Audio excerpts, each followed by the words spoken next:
Hi, I'm Julie Maurerman from the Bellingham Public Library in Bellingham, Washington. Along with other children's library staff, we've created a series of videos to share ideas and tips about the enjoyment of reading. Reading with young ones can be a connecting and bonding experience, and it's also a great way to share early literacy skills that they'll use throughout their lifetime. Setting up a successful routine and some successful practices sometimes takes a little bit of time, and so we wanted to share a few key considerations to help make it successful and enriching. So those three considerations include, number one, thinking about the developmental needs of your little one and the moods of your little one and of yours. And then the second one is to think about locations for books throughout your home. And the third one is to think about the routines in your day and the best time for reading, given the moods and needs of your child and yourself. So when we think about developmental needs and young children as they learn to take in all the skill building for reading, is to begin by knowing that reading to your very, very young ones, to your infants, just getting a chance to hear the language and hear the cadence of stories is something you can do even before they're looking at the books. And for those first 6 weeks of life, children's vision is still developing a lot of its range of taking in color. And so they can first see the difference of light and dark. So black and white is a great way to first help them use the vision skills that they have. And there are a number of board books that are set out in black and white visually, and then they add pops of color, and then more colors are brought into board books as, again, children's vision develops to match the color in the books. So here's a full color board book that is done in photographs, and it shows a picture of a very young one at those beginning stages of exploring books on their own.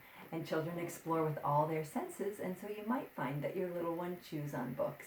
And so we say that that's a fine way for children to be gaining an understanding of books, how they feel, how they move. And so if you're able to make your books available for a little bit of chewing, that will go a long way in helping them explore how books work. Children often, at a very, very young age, they're very active and they move around a bit. So they might not be sitting for a full book or even more than a page or two. And others will sit very still through a whole book or through parts of a book. And as long as they are enjoying it, then that makes for successful reading. And then when they stop showing that interest, it's fine to move on to other activities. So your child may have some other developmental needs that you'll want to consider as you set up reading time to either be shorter or longer based on their age or needs they may have around their own development of vision or hearing or other movement needs that they have. And then, of course, children always have different moods that can vary from developmental stage one to the next. And they might also have some moods that are consistent in the morning or in the afternoon or when they're tired. And consider that for yourself too, when you are most energetic and when you might need a little bit of break and not the feel of pressure around setting up your reading time. So that's one of the considerations to be thinking about. And then the second one I mentioned was thinking about location of books in your home. So many people like to set up a corner in their living room where they'll have a basket or a bookshelf to set books that can be readily grabbed at any point during a day. People also put books in children's bedrooms, sometimes by the changing table or in the bathroom during toileting time. Those can be some great moments when children are still and you might be able to hold up a book for them to see.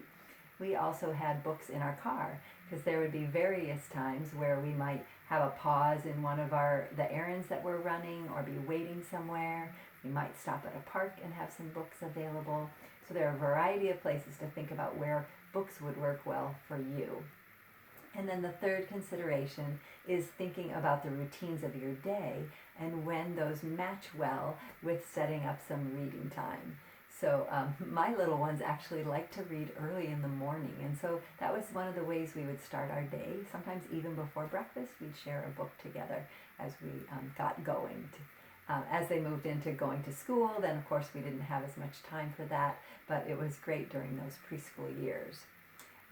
Additionally, people find that sometimes it's good to set up just before they're transitioning to something else, like lunch or dinner.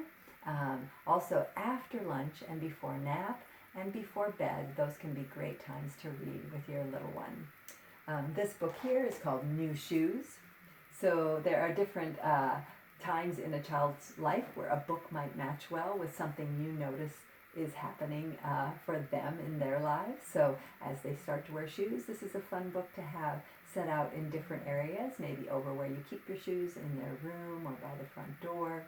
And it's a great one to read along with little ones. So there are a few considerations there that we hope will help you as you set up your reading time, and we'll be sharing some more tips with you as well.